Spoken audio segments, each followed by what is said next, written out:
કીર્તન નથી ગાયું તેને ઘણા વર્ષો વીતી ગયા.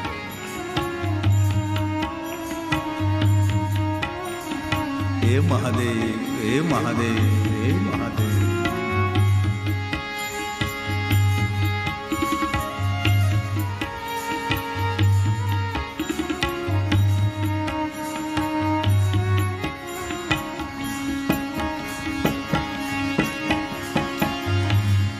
દુઃખી થઈને ભટકી રહ્યો છું, દર્દ જીવનનું કોને કહેવું.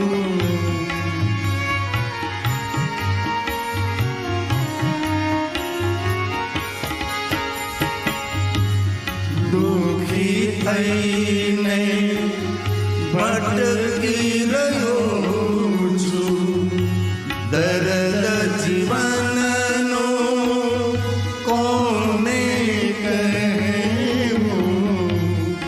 કામ ક્રોધ મોહ લોભ તજીને આવી રહ્યો છું તારા શરણે. દયા કરો સુખ જીવનનું પલ પલમાં મારું.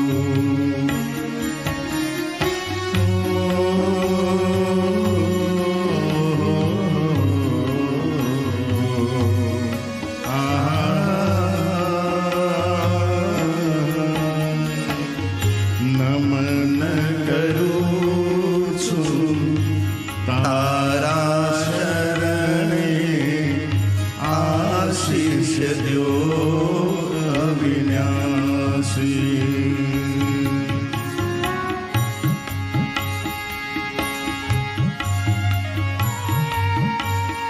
હે મહાદેવ, હે મહાદેવ.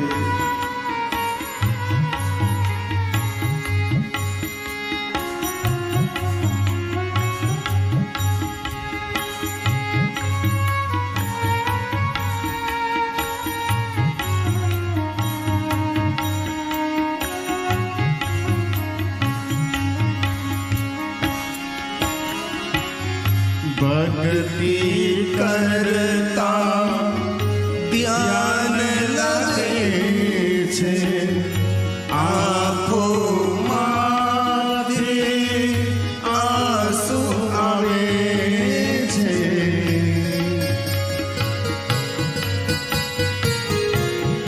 હે મહાદેવ.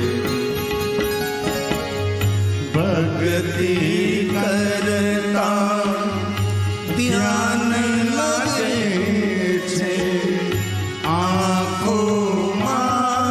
આંખોમાંથી આંસુ આવે છે.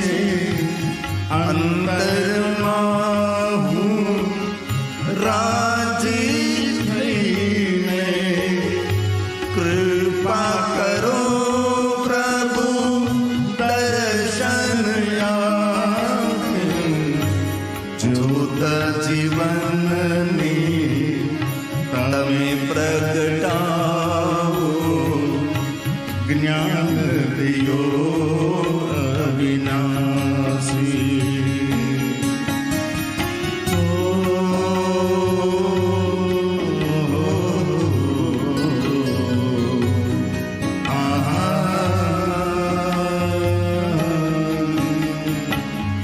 નમન કરું છું તારા શરણે, આશીષ દ્યો અવિનાશી.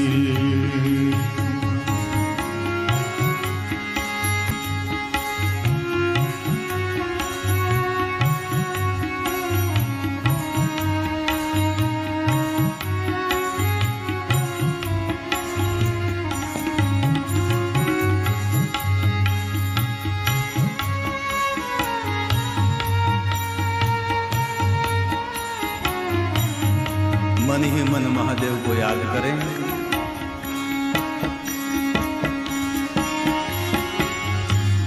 શિવલિંગના દર્શન કરતા મન તો મારું પલટી રહ્યું છે. હે મહાદેવ, હે મહાદેવ, હે મહાદેવ, હે મહાદેવ. શિવલિંગના દર્શન કરતા મન તો મારું પલટી રહ્યું છે.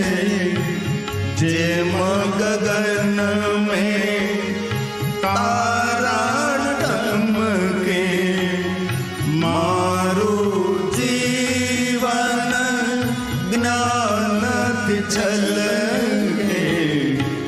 ભક્તિ આપો હે અવિનાશી, ઉદ્ધાર કરો ત્રિપુરારી.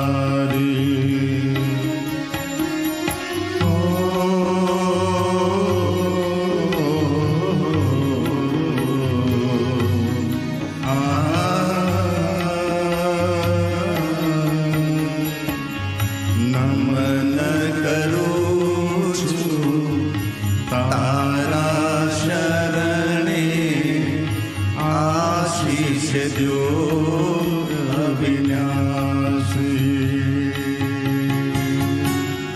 આશીષ દ્યો અવિનાશી, આશીષ દ્યો અવિનાશી.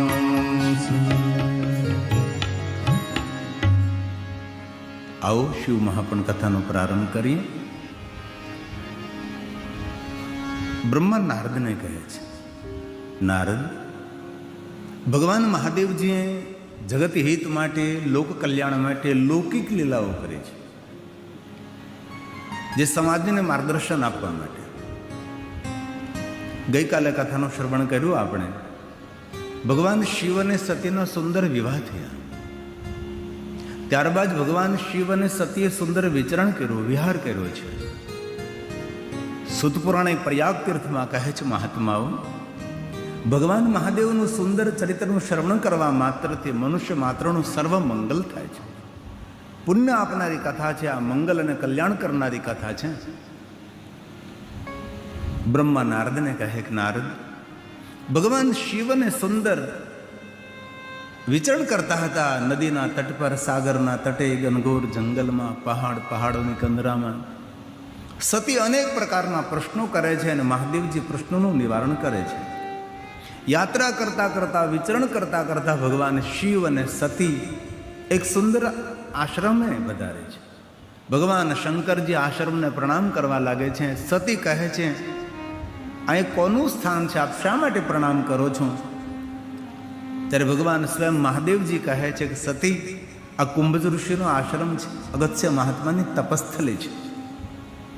આપણે એમનું દર્શન કરવા માટે જઈશું, અમને તેમના મુખેથી પ્રભુની કથાનું શ્રવણ કરશું. આપણે ભગવાન શિવ અને સતી બંને કુંભજ ઋષિના દ્વારે ગયા છે અને કુંભજ ઋષિએ સુંદર સ્વાગત કર્યું છે. અને આ કથા રામચરિત માનસમાં સુંદર કથા છે.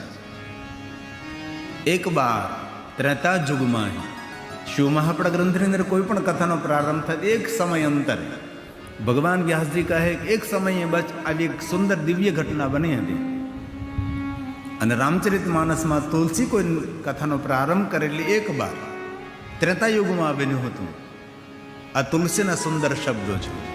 એક બાર ત્રેતા યુગ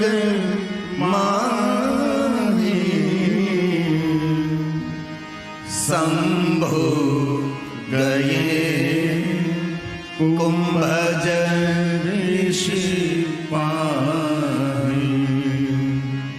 શંભો ગયે કુંભજ ઋષિ પાહી. ભગવાન સ્વયં મહાદેવજી કુંભજ ઋષિની પાસે ગયા છે. ભારતનો સાધુ ભગવાન મહાદેવનું સ્વાગત કરવા માટે આશ્રમના દ્વારા પધારે છે. કે જગત પિતા ભગવાન સ્વયં શિવ મારા આંગણે પધાર્યા છે, જગત માતા ભવાની પધારી છે. સુંદર સ્વાગતની તૈયારી સાથે સુંદર દીપ પ્રજ્વલિત કરી ભગવાન શિવ અને સતીનું સ્વાગત કરવા માટે કુંભદ ઋષિ દ્વારે પધારે છે. મનમાં સુંદર ભાવ છે, જગતના માતા પિતા મારા આંગણે છે, હું કેટલો ભાગ્યવાન છું. ક્યારેક ક્યારેક જીવનમાં એવા અવસરો આવતા હોય છે, આપણે જાતને આપણે ભાગ્યવાન માનતા હોય છે. ઘણા ભાઈઓ બહેનો એવું સમજતા છે, કથાનું શ્રવણ કરતા કે હું કેટલો ભાગ્યવાન છું કે 9 દિવસ મેં ભગવાનની કથાનું શ્રવણ કર્યું. પહેલે દિવસથી 8 દિવસ સુધી એક દિવસ મારો ખંડિત નથી, 1 કલાક 1 અડધી કલાક પણ મારી ઓછી નથી. હું કેટલો ભાગ્યવાન છું. અને થઈ શકે તો આપણા ભાગ્યની સરાહના આપણે કરવી. મારા ભાગ્યમાં કાંઈ નથી, મારા ભાગ્યમાં કાંઈ નથી તો કાંઈ નથી. મારા ભાગ્યમાં જે છે એવું કોઈના ભાગ્યમાં નથી. ભગવાને મારા પર ખૂબ કૃપા કરી છે, તો ભગવાન હંમેશા કૃપાનો વરસાદ વરસાવતા રહે છે. મને કાંઈ નથી મળ્યું એવું કોઈ બોલું નહીં, મને ભગવાને બહુ આપ્યું છે. મને આપવામાં ભગવાને થોડીક પણ કમી નથી રાખી. મને જે મળ્યું છે એવું કદાચ કોઈ બીજાને મળ્યું હોય કે ન હોય ખબર નહીં. હંમેશા પ્રકૃતિનો ધન્યવાદ કરીએ, હંમેશા ઈશ્વરના આભાર વ્યક્ત કરીએ. આપણા દેવાલયો, શિવાલયો, દેવી દેવતાઓના મંદિરો એ માગવા માટેની ઓફિસ નથી. અને આપણે તો સૌ દેવી દેવતાઓના મંદિરો છે, દેવાલયો છે, શિવાલયો છે, એ માગવાની ઓફિસ માનીએ છીએ. માગવાની ઓફિસ નથી, એ ભગવાનને આગળ આભાર વ્યક્ત કરવા માટેનું સ્થાન છે. કે ભગવાન તારો આભાર વ્યક્ત કરી છે અમે, તેમને ખૂબ આપ્યું. રોજ તુમને એક સુંદર દિવસ આપે છે, જીવવાની કલા આપે છે ભગવાન. તુમને કેટલી સુંદર ધીમહી દીક્ષિત બુદ્ધિ આપે છે ભગવાન. ક્યાં શબ્દોમાં અમે તારો આભાર માનીએ. રોજ ભગવાનને થેન્ક યુ કહો, રોજ ભગવાનને આભાર કહો. એટલા માટે આપણે દેવાલય જઈએ, એટલા માટે શિવાલય જાય છે, નહીં કે માગવા માટે. આપણને કયા સમયે કઈ કઈ વસ્તુની જરૂર છે ભગવાનને બધી ખબર છે. અને દરેક મા બાપને ખબર હોય કે મારા બાળકને કયા સમયે કઈ વસ્તુ મારે આપવી જોઈએ. આપણે જેમ જેમ યોગ્યતા થતી જાય તેમ તેમ ભગવાન આપણને આપતા જાય છે. આજે આપણું કેટલું અહોભાગ્ય કહેવાય. સપનામાં વિચાર્યું પણ ન હતું, મેં પણ નહીં વિચાર્યું હતું કે આટલી મોટી સંખ્યામાં દક્ષિણ ગુજરાતમાં ભાઈઓ બહેનો ભગવાન મહાદેવની કથાનું શ્રવણ કરશે. એ પણ મેં નહોતું વિચાર્યું કે એટલું ભવ્યાતીત ભવ્ય દિવ્યાતીત દિવ્ય આયોજન શ્રી જયેશભાઈ અમૃતભાઈ પટેલ પરિવાર દ્વારા થશે. એટલી સુંદર ભોજન પ્રસાદની વ્યવસ્થા હશે અને સવારમાં એટલા મોટી સંખ્યામાં છેલ્લે દિવસે પણ ભક્તો મળવા આવશે, એ મને વિચાર્યું પણ ન હતું. પણ ભગવાનની આ કૃપા છે. અમને જયેશભાઈને એવું હતું, બ્રિજેશભાઈને, કે આજે છેલ્લો દિવસ છે એટલે બહુ ઓછી સંખ્યામાં હશે, પણ આટલી મોટી સંખ્યામાં સવારમાં સૌ ભાઈઓ બહેનો મળવા માટે આવે. મળવાથી એક નિકટતા આવે, એક પરિચય થાય. હું એક છું, સામે અનેક છે. ઘણો સમય તમને ન આપી શકાય, ઘણાની પૂરી વાત પણ સાંભળી ન શકાય, પણ શું કરીએ. ભગવાનને પ્રાર્થના કરું તમારા માટે કે જે કાંઈ તમારા જીવનમાં અડચણ હોય, જે કાંઈ જીવનમાં કાંઈ પ્રોબ્લેમ હોય, દરેક જીવનમાં હોય છે. કોઈ દુનિયાની નદી સીધી નથી ચાલતી, બધી નદીઓ ટેડી બાડી ચાલે છે. જીવન પણ એક નદી જેવું છે. તો ભગવાન મહાદેવને પ્રાર્થના કરું કે આપણા જીવનમાં જે કાંઈ તકલીફો હોય દૂર થાય. આપના જીવનમાં રોજ માટે સોનાનો સૂરજ ઉગે અને રોજ માટે આપને ખુશી મળે, આનંદ મળે, પ્રસન્નતા મળે, ભગવાનની કૃપા મળે, એવી શંકર ભગવાનને પ્રાર્થના કરું છું. મળવાથી માણસોની માનસિકતાનો ખ્યાલ આવે છે કે કઈ માનસિકતામાં આજના માણસો જીવી રહ્યા છે. બાકી તો સ્ટેજ, ગાડી, ઉતારો, ફરી પાછું સ્ટેજ, એનાથી વધારે કોઈનો સંપર્ક ન હોય. મળવાથી જનસંપર્ક વધે, મળવાથી બધા ભક્તોની માનસિકતાનો આપણને ખ્યાલ આવે. એમની નાની મોટી વાતને રજૂઆત કરે અને યોગ્ય વ્યક્તિને આપણી વાતની રજૂઆત કરીએ, એ વાતનું નિવારણ પણ થાય અને આપણો કોઠો ખાલી પણ થાય ને હૈયું હળવું પણ થાય. તેથી વાત કહેવા આવે છે સંગ સતી જગ જનની ભવાની. જગતની માતા પધારે છે, જગત પિતા શિવ પધારે. તુલસી કહે રામચરિત માનસ. સંગ સતી જગ જનની ભવાની, પૂજે ઋષિ અખિલેશ્વર જાની, પૂજે ઋષિ અખિલેશ્વર જાની. જગતના રચયિતા ભગવાન શિવ છે, મારા આંગણે પધાર્યા છે. ખૂબ આનંદ થાય છે, ઉત્સાહ છે. સુંદર સ્વાગત કર્યું છે. આશ્રમમાં આવ્યા છે, સુંદર આસન પર બિરાજમાન ભગવાન શિવ અને સતી. ભગવાન મહાદેવે કહ્યું, કુંભજી, મને ભગવાન રામની કથા સાંભળવી છે. કુંભજ ઋષિ કે, ભગવાન કથાના રચયિતા આપ છો, અત્ર વક્તા મહાદેવ, તમે જ કથા કહેવામાં પૂર્ણ નિપૂર્ણ છો ભગવાન. પણ આપ મને જો અવસર આપતા હોય તો મારી વાણીને પવિત્ર કરવા માટે ભગવાન જરૂર હું ભગવાનની કથા કહીશ. અને આપ જેવા કથા સાંભળનાર શ્રેષ્ઠ શ્રોતા મળે તો વક્તાનું મોટું ભાગ્ય છે. અને વક્તાનું એ જ મોટું ભાગ્ય હોય છે, કોઈ સારા શ્રોતાઓ, સમજનાર અને જે કહે તે અનુસરણ કરનારા શ્રોતા મળે છે. એ કથા કહેનાર વક્તાનું મોટું ભાગ્ય છે. અને તમારા સૌની ઉપસ્થિતિ એ મારું ભાગ્ય છે. કથા તો સુંદર સુંદર વક્તાઓ કહી શકે છે, પણ કથા સાંભળનાર જ્યારે એમનો યોગ્ય શ્રોતા મળે છે ત્યારે વક્તા હંમેશા ખીલતો રહે છે. અને ભગવાનની કૃપા તો એ રહી કે પહેલે દિવસે તે આજ સુધી એક પણ દિવસ આપણો કોઈ પણ પ્રકારે ડિસ્ટર્બ ન થયો. અને સાંગો પાંગ ભગવાન મહાદેવની કથા આપણે 9મે દિવસે કરી રહ્યા છીએ. અને એ પણ મને જયેશભાઈની અપેક્ષા નહીં હતી કે આપણે 9મા દિવસે આટલી મોટી સંખ્યામાં ભાઈઓ બહેનો વડીલો તમે ઉપસ્થિત રહેશો. પણ આપ સૌની ઉપસ્થિતિને બહુ હૃદયથી હું પ્રણામ કરું છું, હૃદયથી બિરદાવું છું. આપ સૌની ઉપસ્થિતિ કથા મંડપની દિવ્યતા છે, કથા મંડપની શોભા છે, કથા મંડપની સુંદરતા છે. અને તમે સૌ ઉપસ્થિતિને કથા મંડપની સુંદરતા જેવી વધારી એવી સુંદરતા મારા મહાદેવજી આપને ને આપના પરિવારને વધારે એવી શંકર ભગવાનને હૃદયથી હું પ્રાર્થના કરું છું. આ યજ્ઞ છે આપણો, 9 દિવસનો યજ્ઞ કર્યો, ભગવાનનું નામ લીધું, કેટલું કેટલું સાંભળ્યું આપણે, જીવનમાં કેટલું કેટલું આપણે હવે અનુસરણ કરીએ એ આપણા ઉપર આધાર છે. કુંભજ ઋષિ કહે છે, પ્રભુ સાંભળો, હું તમને કથા કહું. એક પછી એક પ્રસંગોનું સુંદર વર્ણન કરવા લાગ્યા છે કુંભજ ઋષિ. અને ભગવાન મહાદેવજી બહુ જ આદર અને ધ્યાનપૂર્વક ભગવાનની કથાનું શ્રવણ કર્યું છે. અને કથાનું શ્રવણ કરતા તુલસીએ કહ્યું છે કે ભગવાન મહાદેવ કહે છે, સુખ નહીં પરમ સુખની અનુભૂતિ થવા લાગે છે. ભગવાનની કથા સુખ ના આપે, પરમ સુખ આપે, જે સુખનો કોઈ વિરામ ન હોય, જે સુખનું કોઈ વર્ણન ન કરી શકે. અને માણસનો સ્વભાવ છે સુખ શોધવા માટે ખોટી જગ્યાએ ભટકી રહ્યો છે. બહુ દુઃખી હોય તો માણસ એ દુઃખમાંથી મુક્ત થવા માટે કોઈ બીડી પીવે, કોઈ બીજું ત્રીજું પીવે. દુઃખને ભૂલવા માટે કોઈ દીવ દમણ ગોવા પહોંચે, ખોટી જગ્યાએ પહોંચે છે. પણ બહુ હૃદયથી કહું છું, જીવનના અસહ્ય દુઃખો હોય, એ દુઃખોને ભૂલવા હોય તો ભગવાનનું ભજન કરું. તમારો ભજન રામ કો પાવે, જન્મ જન્મ કે દુઃખ વિસરાવે. ભગવાનનું ભજન કરવાથી જીવનના દરેક દુઃખો ભૂલાવા લાગે છે. તેથી ખૂબ ભજન કરજો, ખૂબ ભજન કરજો. ધીરે ધીરે ધીરે તમને પોતાને ખ્યાલ આવવા લાગશે કે ભજનનો કોઈ પ્રભાવ પડી રહ્યો છે. આપણા પર આપણી માનસિકતામાં કંઈ અસર થઈ રહી છે. હાલતા ચાલતા, બેસતા ઉઠતા, ખાતા પીતા, ઊંઘતા જાગતા, ઘરમાં વનમાં સ્મશાનમાં, કોઈ પણ અવસ્થામાં, પવિત્ર અવસ્થામાં, અપવિત્ર અવસ્થામાં, બિસ્તર પર સૂતા સૂતા, કોઈ પણ સમયે નિરંતર પરમાત્માનું ભજન કરો. જે તમારા ઈષ્ટ ભગવાન હોય, જેને તમે માનતા હો. હું તો મહાદેવની કથા કહું એટલે મહાદેવ માટે જ હું બોલતો રહું. પણ આપણા માટે રામ કાંઈ ઓછા નથી, કૃષ્ણ ભગવાન કંઈ કમ નથી. આપણા માટે દરેક દેવતાઓ આપણા માટે આદરણીય, પૂજ્ય છે, વંદનીય છે. આપને જે ભગવાન ઉપર પ્રેમ હોય એનું નિરંતર સ્મરણ કરો. હંમેશા આપણા જીવનનું કલ્યાણ થશે. આપણે કોઈને આગળ ફરિયાદ નહીં કરવી પડે. તેથી ભગવાનની કથા સુખ નહીં પરમ સુખ આપે છે. તુલસી કહે છે, રામચરિત માનસની સુંદર સુંદર ચોપાઈ છે, જગ પ્રસિદ્ધ છે. કથા પ્રેમી લોકોને કંઠસ્થ પણ હોય છે.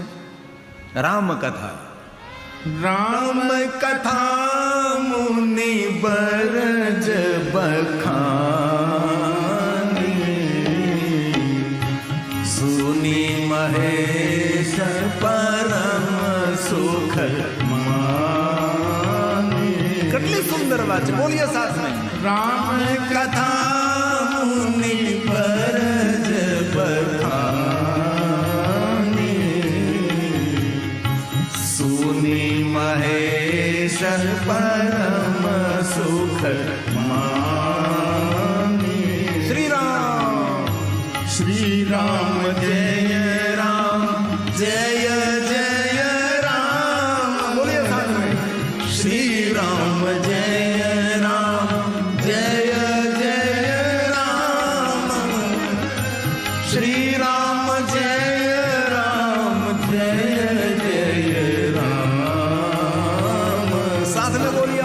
निकालिए। श्री राम जय राम जय जय राम। जोर जोर साथ में। श्री राम जय राम जय जय राम। श्री राम जय राम जय जय राम। જે માનવ નિરંતર રામ નામનું કીર્તન કરે છે તેના રક્તકણો ગંગા તુલ્ય બને છે. તેના જીવનમાં કોઈ હતાશા ના આવે, કોઈ નિરાશા ના આવે, કોઈ ઉદાસીનતા ના આવે. તેથી ભગવાનનું ભજન જીવનમાં અમૃત છે. પરમાત્માનું ભજન અમૃતનો વરસાદ છે. તેથી કીર્તન કરવામાં આળસ નહીં કરવું, કીર્તન કરવામાં બગાસા નહીં ખાવા. અહીંથી મને બહુ નથી દેખાતું પણ થોડું થોડું દેખાય છે. આટલું મોટું બગાસું ખાય પણ મને એમ થાય જ્યારે બગાસું ખાય ને ત્યારે આના મોઢામાં ચૂરમાનો લાડુ આપી દેવો છે. આળસનું પ્રતીક છે. તમારી તંદુરસ્તી નથી એમનું એ સાક્ષાત એ સાઇન કરે છે બગાસું. અમે જ્યારે ભણતા ને ત્યારે અમારા સાહેબ જો વાળી જાય ને બગાસું ખાતા તો ક્લાસની અંદર અમને મારતા. સાહેબને વાળતા બગાસું ન ખવાય ક્લાસની અંદર. અને આપણી નિશાળમાં તો બગાસાય ખવાય ને ઝોલાય ખવાય. આપણે અહીંયા છૂટ બધી છે. તેથી બહેનોનો અવાજ તો મને સંભળાય છે, ભાઈઓનો અવાજ પણ મને થોડોક સંભળાય એવી પ્રાર્થના છે. ગગનચુંબી સુંદર દિવ્ય વાતાવરણ છે. ભગવાન મહાદેવની કૈલાસની ગોદમાં બેઠા હોય એવી સુંદર દિવ્ય ભૂમિ છે. ભૂષ્મેશ્વર મહાદેવનું સુંદર સાનિધ્ય મળ્યું છે. આટલી સુંદર મહાદેવની કથાનું આયોજન જયેશભાઈ અમૃતભાઈ પરિવાર દ્વારા કર્યું છે. ભોજન આપણી રાહ જોવે છે. કેટલી સુંદર દિવ્યતાથી ભરપૂર છે. તમારી તાલીને ખૂબ હૃદયથી મારા પ્રણામ. તાલમાં તાલમાં પાછું વખાણ કરો એટલે ભાગો નહીં તમે, અમારી સાથે રહો હે ને. आइए भाव से और आदर के साथ श्री राम जय राम जय जय राम। बोलिए साथ में श्री राम जय राम जय जय राम। आवाज निकालिए। श्री राम जय राम जय जय राम। श्री राम जय राम जय जय राम। नमः शिवाय नमः शिवाय नमः शिवाय। सागर धन्यवाद बेटा। हर हर बोले नमः शिवाय। बोलिए साथ में नमः शिवाय नमः शिवाय। हर हर बोले नमः शिवाय। हर हर बोले नमः शिवाय। हर हर बोले नमः शिवाय। ઋષિએ કથા કહી છે, મહાદેવજી કથાનું શ્રવણ કર્યું છે અને કથા પૂર્ણ થયા બાદ ભગવાન મહાદેવજી કુંભજ ઋષિને પૂછવે છે કે તમારે શું જોઈએ છે? આપે મને કથા સંભળાવી તો તમારે કાંઈ જો કોઈ જરૂરિયાત હોય, કંઈ વરદાન જોતું હોય તો હું તમને આપી શકું છું. ઋષિને પૂછવું છે કે તમારે શું જોઈએ છે. હવે પૂછ્યા વગર કાંઈ આપે અને એમનો ઉપયોગી ન હોય તો. તેથી ભગવાન મહાદેવ વિવેક કર્યો છે, આપને કાંઈ જો માગવું હોય તો મને મારી પાસે તમે માગી શકો છો. અને ભગવાન મહાદેવનું એક સુંદર દિવ્ય ચરિત્ર છે કે શંકર ભગવાન જ્યાં જ્યાં ગયા ત્યાં માગવાનું કહ્યું છે. બહુ આદરથી વાતને સાંભળો. જ્યાં પ્રગટ થયા ત્યાં માગવાનું કહ્યું, જ્યાં ઉપસ્થિત ત્યાં માગવાનું કહ્યું. પૂરું શિવજીનું જીવન ચરિત્ર આપ જરા જોઈ લેજો. મહાદેવ જેની સામે ઉભા રહે તેની સામે માગવા, નિરંતર મહાદેવ કે માગો માગો માગો માગો. આ પ્રકૃતિ પણ આપણને માગવાનું નિરંતર કહે તથાસ્તુ તથાસ્તુ તથાસ્તુ.